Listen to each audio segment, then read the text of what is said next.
Welcome to the January meeting of the Seneca County Industrial Development Agency.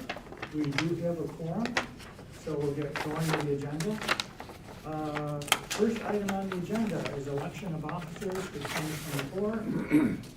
As everyone was informed during the last meeting, we have the proposed election for the officer slate with Bruce being nominated for chair, myself as vice chair, Ralph as secretary, and Ben as treasurer. Anyone else want to throw their hat in the ring for the last second? Hearing none, have a motion to approve that slate for officers for 2024. Motion to approve. Second? Second. All in favor? Aye. Anyone opposed? No, motion carried. So, we'll play musical chairs. In my 1 minute ago, there. I can see you smiling through your mask. Phew. So, thank you for the support, appreciate it. I also want to thank Steve for agreeing to be the vice chair as I twisted his arm, because I wanted to be sure that, we have the benefit of his history and institutional knowledge as a kind of rudder to keep the thing here going straight. You don't want to make any sharp turns. Okay.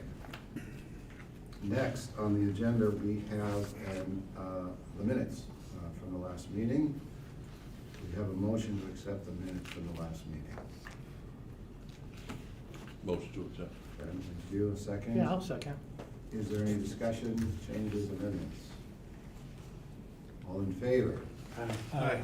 Any opposed? Thank you, the minutes are accepted. The next item on the agenda is the approval of the review of the financial statements. Mr. Kernan, over to you. Do a summary review of the financials, starting off with the balance sheet. Our total assets at the end of November measured $4,130,000. That's a decrease of $85,000 from the previous month. And those areas of change were checking, savings accounts, $3,200,000. That's down $90,000 from October. No change in the lease, short-term lease totals. No change in the current portion of notes receivable. And our current assets changed by $90,000 to $12,000 from our October position. The notes receivable long-term were down by $2,800. And our total fixed assets on a net basis were down $336. Other assets actually increased by $7,500, giving us again a net change in assets of $85,000. On the liability side, our total current liabilities at the end of November measured $50,000 compared to $52,000 in October, a net change of $1,681. That includes credit card increase of $324 and a net decrease in the labor and compliance pass-through of 2015. Our deferred inflows lease totals did not change, nor did the other government due to other governments. No change at all. Total equity changed $84,107, and that was a negative change. Again, the total liabilities and equity for the period changed by $85,798. On the balance sheet side, the income statement side, for November, our total ordinary income was $451,000. Our total ordinary expenses, $419,000, giving us a net ordinary income as of November $31,000. And the other expense item was measured $111,000, giving us a net loss through November 2023 of $79,720. That compares to $4,388 for October, and a net change of $84,000 negative for the period of November. Again, that's a brief summary of the balance sheet and the income statement. Are there any questions?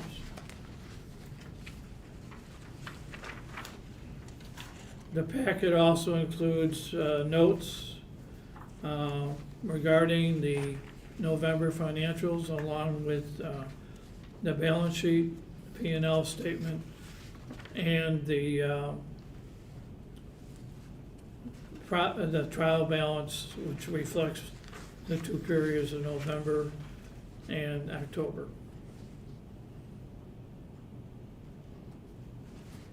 So at our next meeting, we'll have the year end? The year-end numbers Okay. on a pre-audit basis. Mhm. And some of that will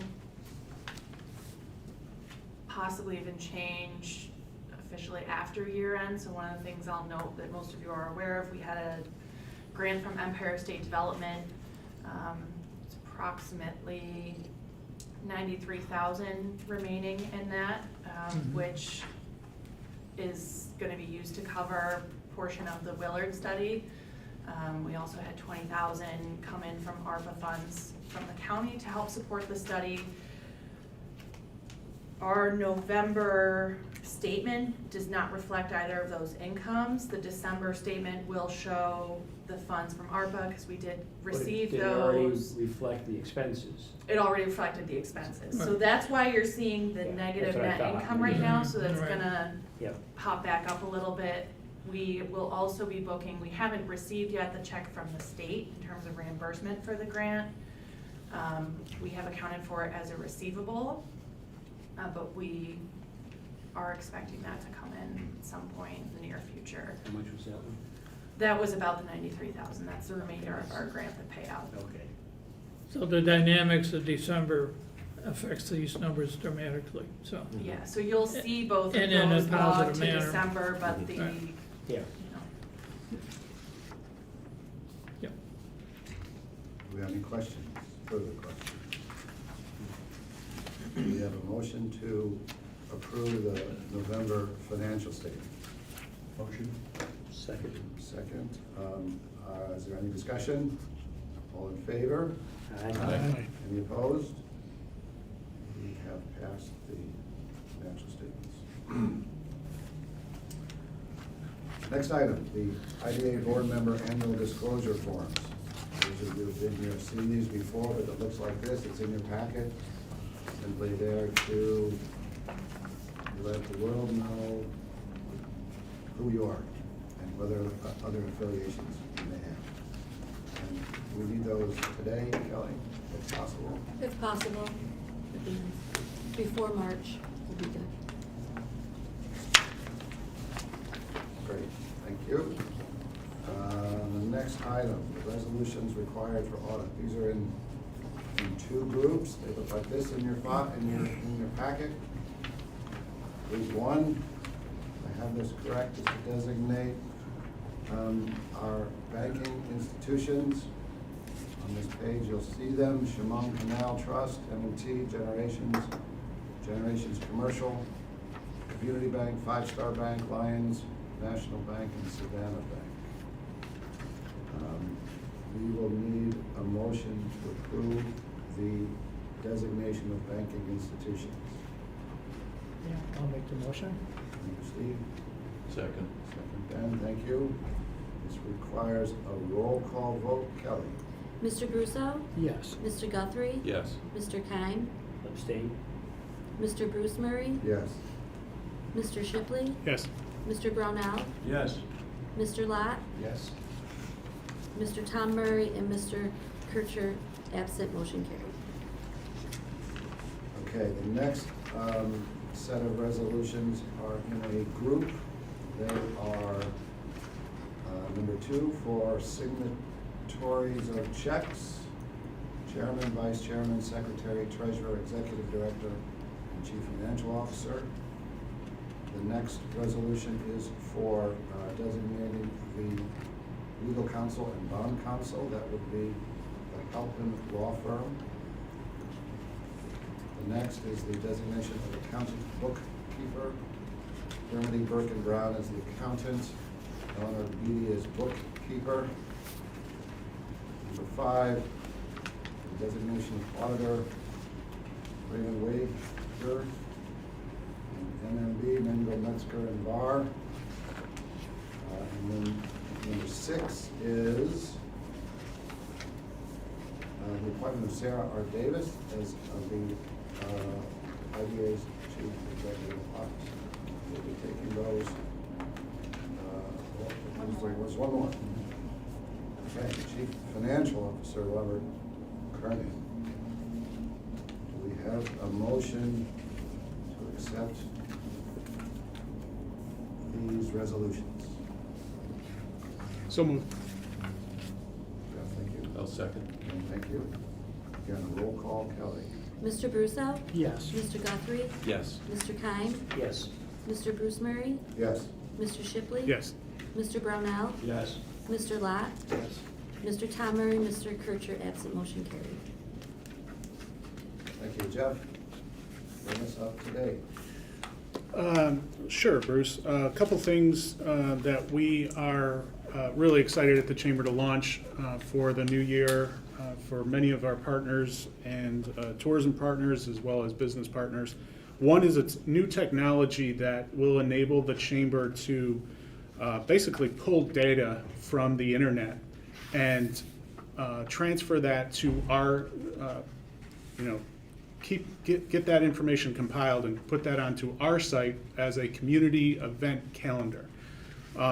The technology scours Google, Facebook, and Eventbrite, pulls in events that are happening in the community, and it really is the closest thing that I think we're going to see in this community to a truly community-wide event. I've been amazed at how many events it has already brought to my attention, a lot of events that are happening in our community that we are not always aware of. We have a small staff, so really excited to launch a new technology for a community-wide calendar for this community, as well as a new job board. The Chamber has brought technology on board this year. We just launched it to really bring awareness to local businesses, our Chamber partners, to bring awareness to open positions that they have. And we think it's going to help with some of the workforce issues that some businesses need, quite frankly, to bring awareness to their open positions.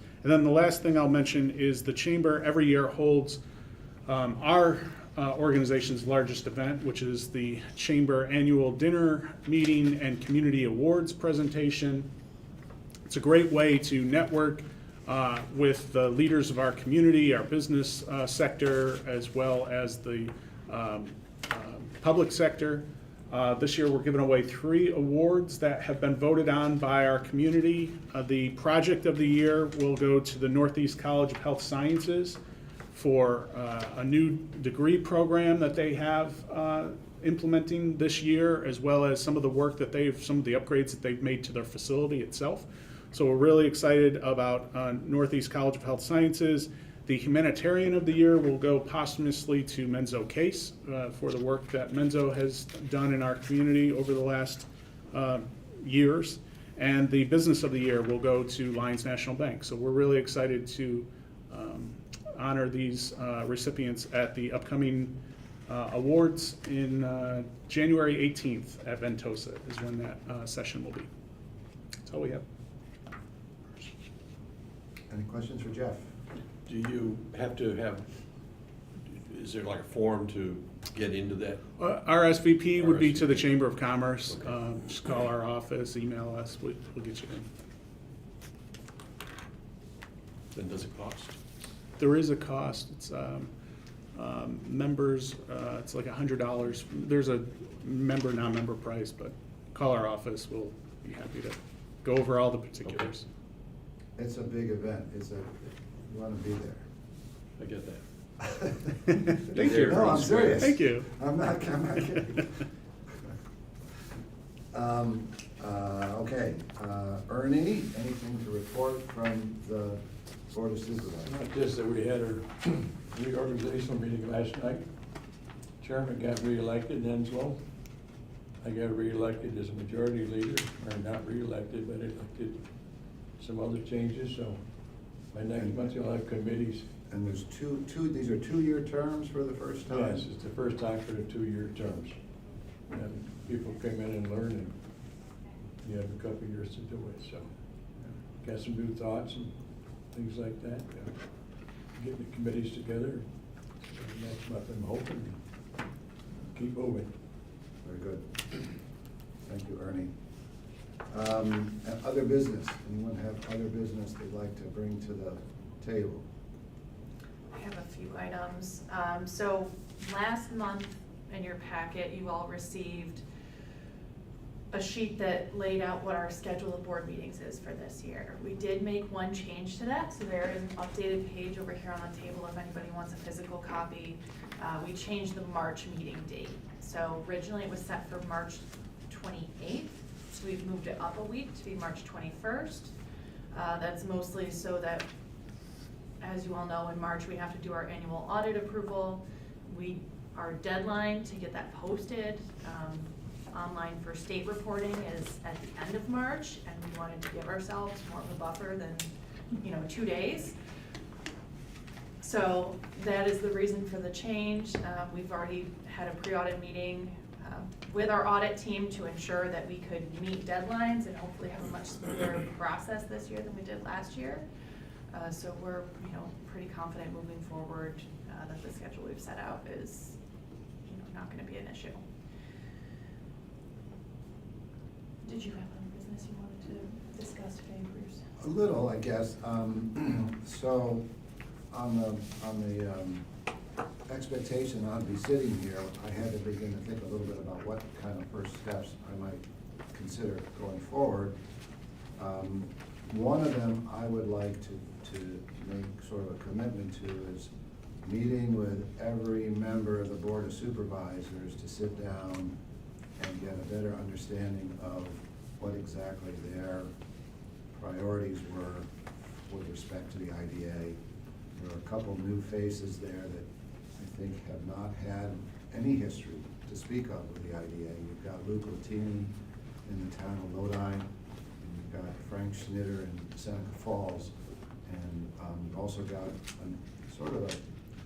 new finance committee chair in Beth Partee, and I think there's an opportunity for us to kind of set a new kind of collaboration with the individuals on the board. We talked about this a year ago or a month ago. I think one of the things that I believe that the IDA can do is keep the overall economic development of the county in mind, but also make sure that the Board of Supervisors doesn't let the Willard project get lost in the weeds.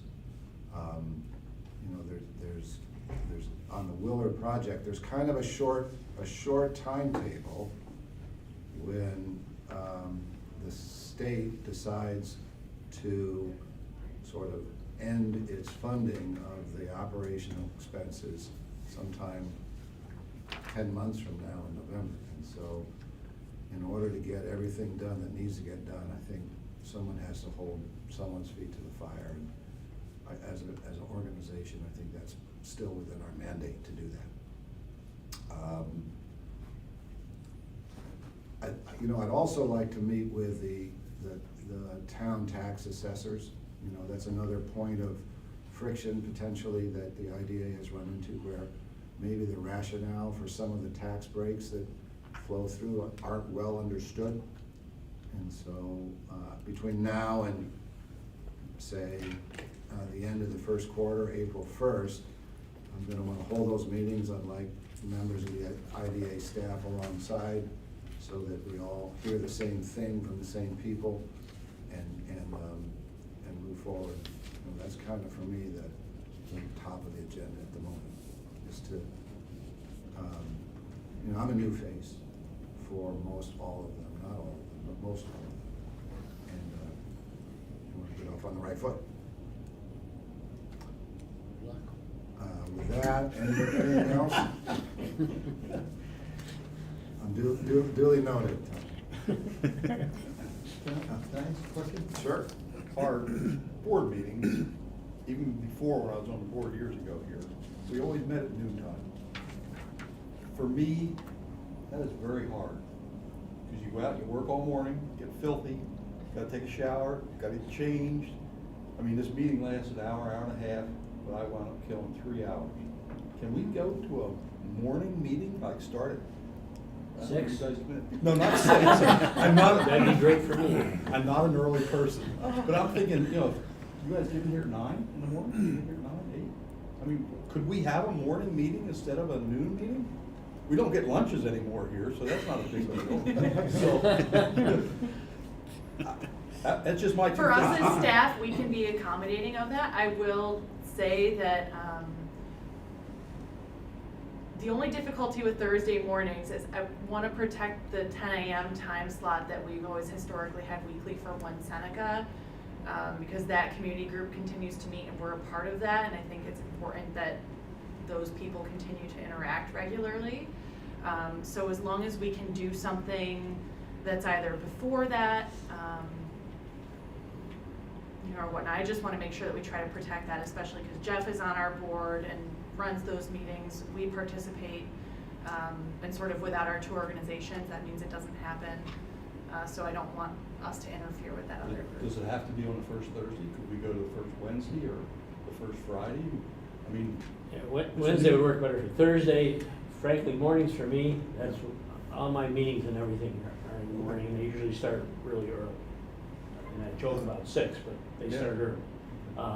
Afternoons are much better. Even late afternoons are better for me. But if Thursday would be the worst. We have a number of board committee meetings that we have on Thursday mornings. So Wednesday would be better, and I'll work with whatever you come up with, but Thursdays would be real difficult. I'd rather see a morning meeting. I would rather see a morning meeting too. I'm glad I brought it up. Yeah. We've just been doing this for What years. time, like and I 9 just o'clock wonder- or 8:30? 8:30. Yeah, I'm good whenever. Are you good with 8:30? I'm fine with 8:30. The only thing I guess I want to say to that is that of our staff, Dave obviously does our live streaming and has the longest commute. I can do it. And a kid at home, as long as Maybe that's. 9 o'clock would be better for. I think they let me drop them off as early as 7:30, so I can be here. You know, and to me, we don't make a decision today. Let's think about it. And the next meeting, discuss it further. Everybody think about it and get a good idea, a handle what day would work or what time.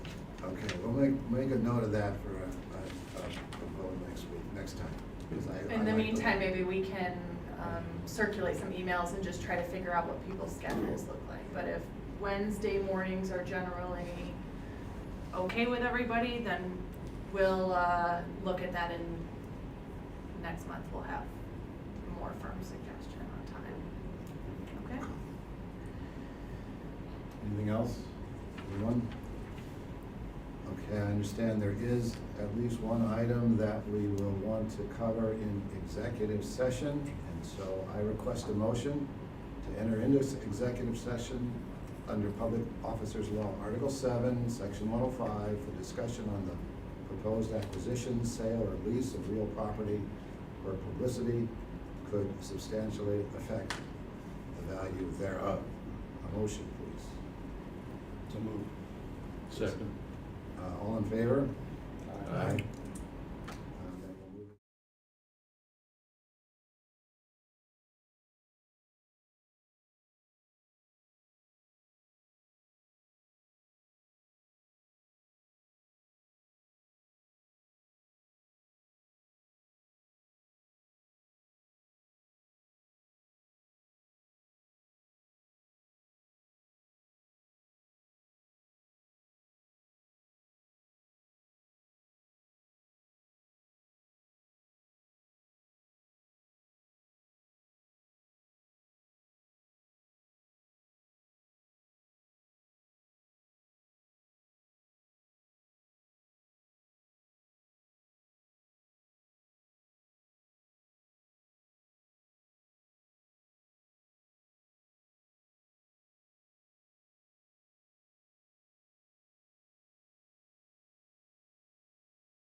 Okay, we have concluded our executive session with no decisions to report. At this point, I'll need a motion to adjourn this meeting. Yeah, I'll move. Second? Second. All in favor? Aye. All opposed? We're adjourned. You didn't beat some of Steve's times. No.